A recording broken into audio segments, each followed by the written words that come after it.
Voltei. Tá mexendo aqui as coisinhas, beleza. Então agora, gente, vamos falar da década de 90, mais pertinho, né? Aqui é quando tem a abertura da economia mesmo. Aqui, década de 90, quando a gente tem a queda da União Soviética, né? A União Soviética deixa de existir em 91, né? O Muro de Berlim caiu em 89. Então, é nesse momento, com a queda do bloco socialista, a economia mundial tá assim, ó. Os países que não estavam envolvidos no circuito econômico capitalista passam a se inserir. Então, o capitalismo ele começa agora a atingir países que ele não atingia antes. Então, se desenvolveu uma abertura da economia global com muita força. Não à toa, a globalização pega uma robustez gigantesca nesse período. Tá? Então, aí está a década de 90, mas podemos colocar década de 80/90, tá bom? Então, década de 80, 90, é quando a gente tem uma abertura da economia mundial com muita força e levando a cenários parecidos com o que nós temos hoje em dia, tá? Lembrando que nesse período nós tivemos a queda do Muro de Berlim, né, a queda da União Soviética, né, o capitalismo, o capital, a cessão dos espaços que ele não tinha acesso antes, tá? Então é esse cenário complexo. Acirramento da concorrência entre empresas nacionais, latino-americanas e transnacionais. Então lembram daquele processo que eu falei lá atrás? Que algumas empresas nacionais foram à falência, outras continuaram, enfim. Nesse momento que a economia mundial está assim, ó, a concorrência aumenta de uma maneira absurda. E aí a gente vai ter, né, a falência dessas empresas nacionais com muito mais força. Então, isso é muito louco, né? Porque aquelas empresas que não faliram, quando a gente lê isso, a gente assume o quê? Que a maior parte das indústrias nacionais que competiam com as indústrias multinacionais, transnacionais, foram à falência. Deixaram de existir. E as que continuaram existindo passaram por um período de fusão com essas empresas que vieram de outros países. Professor, como assim um processo de fusão? Seguinte, sei lá, vamos dizer que o McDonald's chegou no Brasil. Aleatório, não sei o ano que o McDonald's chegou no Brasil. Vamos só colocar aqui uma suposição. O McDonald's chegou no Brasil, né, tá ganhando mercado pra caramba, conquistando consumidores, tá ali, ó, na frente, nas cabeças. E aí você tem uma empresa desse mesmo ramo alimentício brasileira nesse momento. E que ela tá muito mal das pernas, tá muito ruim, muito ruim. O que o McDonald's faz? Chega assim para ela e fala, então, tô sabendo que você não tá muito bem, né? O que você acha de eu te comprar?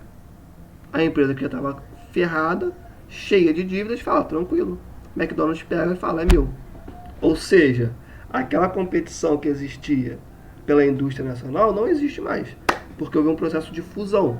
As empresas transnacionais compram, né, desenvolvem um processo de fusão em relação às empresas nacionais e, enfim, é um cenário que a gente viu se desenvolvendo com muita força nesse momento, década de 80, 90. Sem considerar também que essas 2 décadas é quando a ideologia do neoliberalismo está ganhando uma força muito grande. E o neoliberalismo fala o quê? Privatiza tudo, Estado não sabe lidar com a economia, dá para quem sabe. O mais engraçado é que, em grande parte, as empresas nacionais que a gente vende para outros países, né, nós vendemos para empresas nacionais deles. Ou seja, a gente fala que o Estado não sabe lidar com a economia e a gente vende nossas empresas nacionais para outras empresas nacionais, só que de outros países. O discurso não se sustenta, né? Mas o que aconteceu? Então, nesse momento a filosofia neoliberal estava ganhando muita força, muita força. Então, além desse processo de falência e fusão, muitas empresas, como a própria Vale do Rio Doce, que hoje em dia é só a Vale, bom, a gente já viu o que ela fez, né, em Brumadinho, né? Sem falar no outro caso que aconteceu, também de rompimento de barragem, a gente sabe o que se tornou a Vale, né? Então, A Vale do Rio Doce foi vendida e hoje em dia é só Vale, uma empresa privada. Né? Então, também teve esse processo de privatização das empresas nacionais. Beleza? Aqui eu coloquei empresas transnacionais competindo com as latino-americanas pelo seguinte. Muitos autores colocam que a partir da década de 80, 90, essas empresas agora deveriam ser chamadas de transnacionais, por uma visão de que elas não têm um país de origem, né? Uma ideia de que o mundo é uma coisa só, um mundo globalizado, né? E por isso seriam transnacionais, empresas sem uma nação de origem, por mais que as maiores somas de lucros continuem voltando para os seus países de origem, enfim. O conceito de transnacional pressupõe que são empresas que não têm um país de origem, porque elas estão espalhadas, todo o seu processo produtivo está fragmentado, espalhado em rede pelo restante do planeta. Tá? Por isso o termo transnacionais nesse momento, da década de 80, 90. Beleza? Eu não sou muito...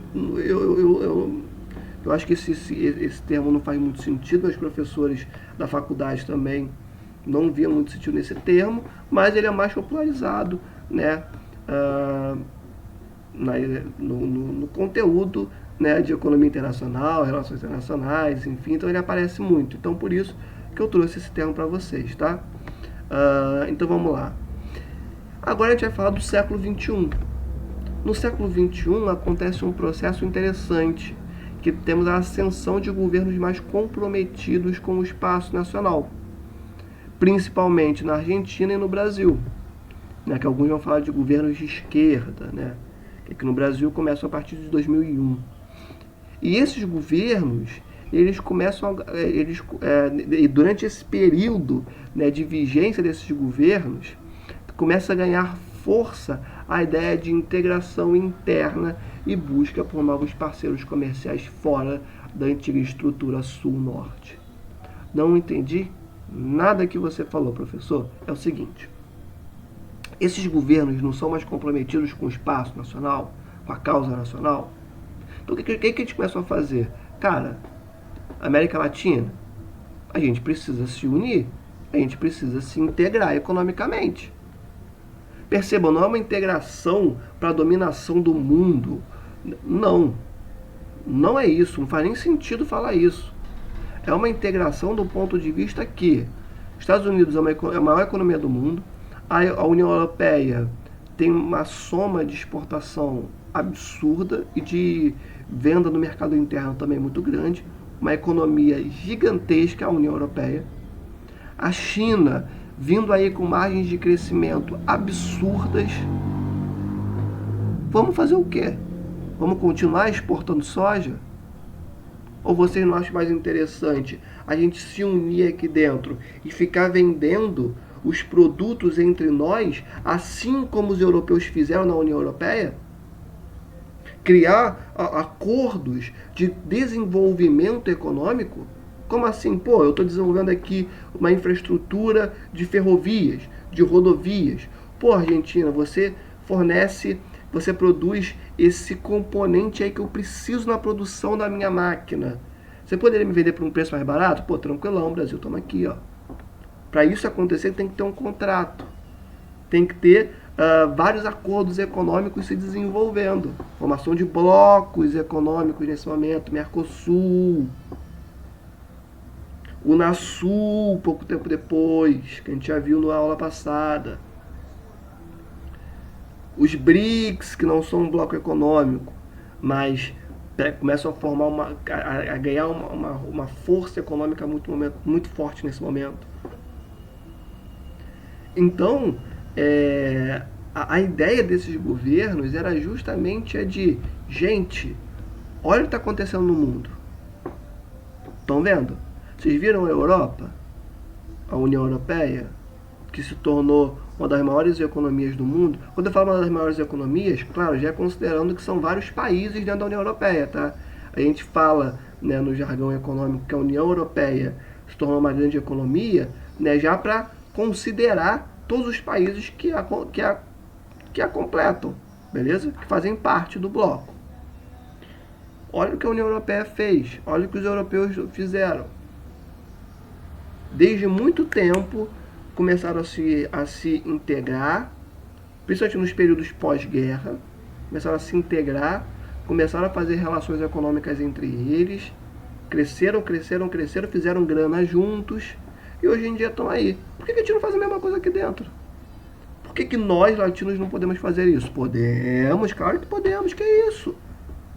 Entenderam a lógica da parada? E além disso, começaram a buscar novos parceiros econômicos. Lembra que eu falei desde o início da nossa aula?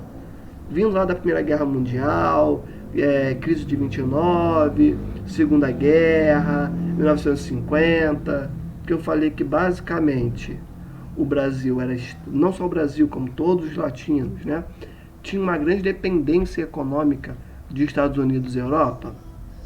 Então, esses governos começam a olhar e falar: por que eu só vendo para os norte-americanos? Por que eu só vendo para europeu? Olha a China com taxas de crescimento de 10% ao ano, precisando de matéria-prima pra caramba. Por que eu não posso vender para os chineses? Posso, como não? Vou vender para os chineses. Começar a vender para os chineses, para países do Oriente Médio, países africanos. Percebem? Há uma mudança do foco das exportações. Lembra que eu falei até agora há pouco de dependência? Vamos diminuir essa dependência. Não vamos ficar dependentes dos norte-americanos e dos europeus. Tem um monte de país aí. Tem um monte de país que tem uma economia muito menor do que a nossa. Vamos vender para eles, ué. Entenderam a lógica? Então há uma mudança no paradigma da economia desses países, que é justamente a mudança da antiga estrutura sul-norte. Sacaram? É quando a China começa a se tornar o principal parceiro econômico do Brasil, e que hoje é o principal. Começa a se tornar no início da década do século XXI, hoje em dia é o principal comprador de tudo que o Brasil produz. Depois vem norte-americanos. Tá? Hoje em dia, muitos estudiosos apontam que o Brasil novamente está fazendo um movimento contrário. Ele está abrindo mão dessas posturas, de modo de desenvolvimento de independência, de integração entre países latinos, buscas por outros parceiros econômicos. Ele está abrindo mão disso para voltar a focar só em Estados Unidos e Europa. Aí eles apontam a menor participação do Brasil no Mercosul, falando mal do Mercosul, inclusive com argumentos que não fazem sentido para quem estuda minimamente o assunto. Falando mal da China, por mais que dependa totalmente da economia chinesa, o que não faz nenhum sentido lógico, né? Enfim, nos últimos anos o Brasil tem dado muitos passos atrás e cada vez está mais próximo daquele Brasil do século XX, do século XIX, do século XVIII, enfim, tudo que a gente já veio conversando até aqui, beleza? E aqui nós temos o exemplo dos BRICS, né, que basicamente quem são os BRICS? Brasil, Rússia, Índia, BRICS, Índia, já falei a Índia, né? China e África do Sul, me perdi. Brasil, Rússia, Índia, China e Coreia do Sul não, e África do Sul. Hoje eu tô bom. É isso, gente. Por quê? Porque esses países foram considerados pelos principais economistas da época, enfim, no estudo do século XXI, como os países emergentes do mundo, os principais países emergentes. Eram as principais economias que se desenvolviam naquele momento. Os BRICS não são um bloco econômico. Eles são uma integração econômica, uma parceria econômica firmada entre esses países que eram vistos como os principais emergentes, as principais economias que cresciam no início do século XXI. Brasil, Rússia, Índia, China e África do Sul. Beleza? Daqui a pouco a gente vai ver um gráficozinho que mostra muito bem, né, qual eram os interesses do Brasil com os BRICS. Beleza? Que inclusive está no livro de vocês. Vamos continuar aqui. Falar um pouquinho agora do desenvolvimento tecnológico na América Latina. A independência econômica de um país passa pela sua capacidade de desenvolver tecnologia.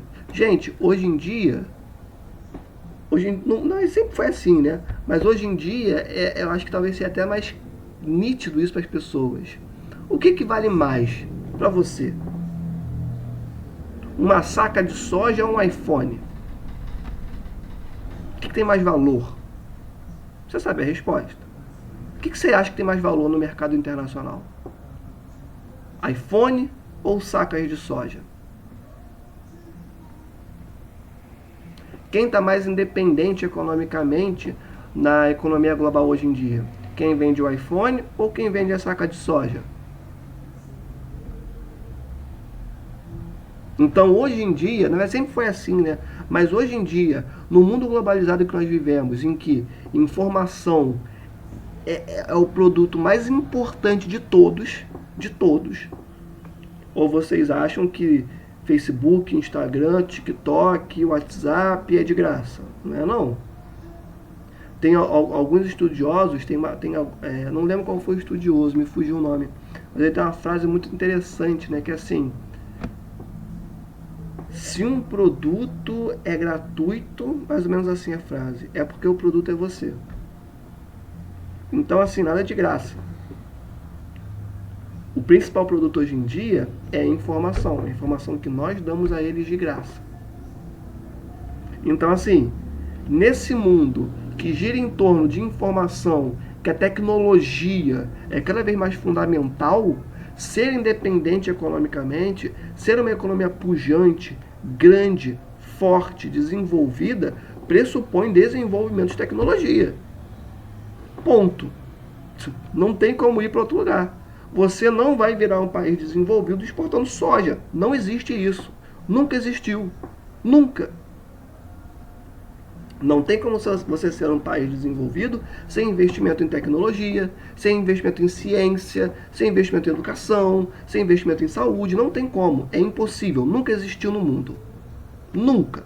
Não existe nenhum país que cresceu e se tornou uma economia pujante exportando soja. Nunca existiu.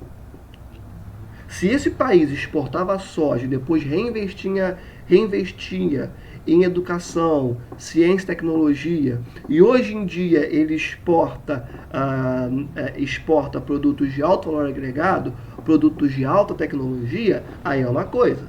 Porque ele se utilizou do produto primário, a soja, para acumular grana e reinvestir no que importava. Agora, se é um país que insiste em só exportar soja, minério de ferro, café, cana-de-açúcar, tabaco. Falei agora rapidamente grande parte da matriz de exportação dos países latino-americanos. Vocês acham que esses países vão se desenvolver economicamente? Vão virar uma potência, um país desenvolvido? Isso não existe. Não existe. Simplesmente nunca existiu e não existe. Para você ser desenvolvido, você tem que criar tecnologia. Ponto final. Obviamente, é uma ferramenta fundamental para o desenvolvimento econômico e social. E agora nós vamos falar da realidade dos emergentes latino-americanos. Já vimos que para um país se tornar desenvolvido, ele tem que focar em tecnologia, em ciência, em educação, saúde. Beleza. Que é fundamental para o desenvolvimento econômico e social. Beleza. Mas e os emergentes latino-americanos que são o foco dessa aula de hoje? Qual é a realidade deles? Vamos ver agora. Primeiro tópico é que eles têm uma baixa autonomia tecnológica. Ponto. Como assim, professor? Seguinte, vou explicar isso como exemplo. Que, inclusive, é atual. Coronavírus. O mundo, a partir da experiência e a partir das pesquisas científicas feitas, o mundo apontou que a solução para o coronavírus é teste. Diários, aos montes. Pois bem, para isso, dentre tantos outros elementos necessários, você precisa do reagente. O reagente é bem simples para vocês entenderem, é um tipo de líquido que você joga naquilo que você está estudando para ver se ele vai reagir ou não com aquilo. E a partir daí você vai ver se a pessoa está contaminada ou não. Ou seja, você pega uma amostra de sangue e joga o reagente em cima. Se reagir de um jeito, está contaminado. Se reagir de outro, não está contaminado. Pegaram? Pois bem, o Brasil não produz reagente. O Brasil importa. Reagente é um líquidozinho, uma solução. Que para isso é necessário pesquisa, ciência, tecnologia. O Brasil não tinha e não tem, e tem que importar. Só que nesse cenário de crise por conta do coronavírus, o mundo inteiro quer reagente. A China produz, os norte-americanos produzem, os europeus produzem. E eles estavam precisando importar por conta do volume de testes que eles estavam fazendo. Imagina o Brasil, que nem produzir produz. Como é que fica o Brasil nessa? Sem teste, né? Ele poderia estar aproveitando. E olha que loucura! Ele poderia estar aproveitando esse cenário muito semelhante.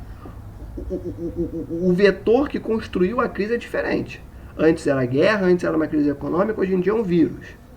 Mas é um cenário que o mercado externo basicamente está fechado. O Brasil poderia aproveitar para reconfigurar a sua indústria e criar os reagentes que ele precisa. O que o Brasil fez? Nada. Absolutamente nada. Nada. Ele falou, não tô nem aí, não ligo. E não fez nada. Tá sem reagente. Sem teste. Entenderam? O que leva a essa baixa autonomia tecnológica. O Brasil tem autonomia tecnológica? Não tem, né, gente? Não tem. E atualmente nem se mostra interessado em ter. Tá bom? Eu vou dar um pause aqui, que já passou de 20 minutos, e já volto na próxima parte.